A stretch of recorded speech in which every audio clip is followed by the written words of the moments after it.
Delphine Caroff, vous vous occupez au LEM, les entreprises du médicament, des actions en matière d'environnement et de responsabilité sociale, notamment en ce qui concerne les emballages.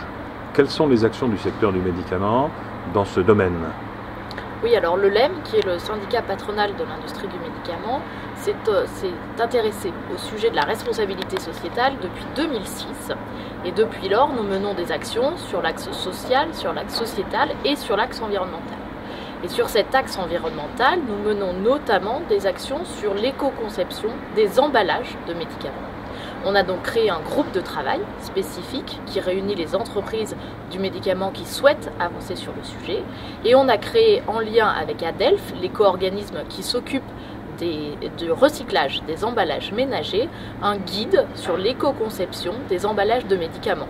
L'idée, c'est vraiment de donner des pistes à nos laboratoires pour avancer sur cette éco-conception et pour réduire les impacts des emballages des médicaments tout au long du cycle de vie de ces médicaments.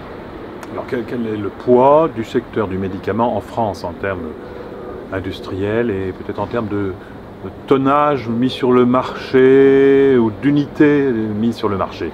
Alors, le poids des entreprises du médicament, celle du LEM, on a 270 entreprises au sein du LEM.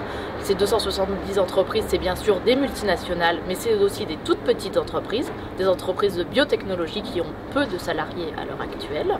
Ça fait à peu près 100 000 employés dans le secteur. Le chiffre d'affaires est d'environ de 27 milliards d'euros pour la France. Et alors, en ce qui concerne effectivement les mises sur le marché, nous ne connaissons pas les poids, puisque nous calculons les mises sur le marché en matière de nombre de boîtes mis annuellement sur le marché français et étranger, mais nous n'avons pas les tonnages.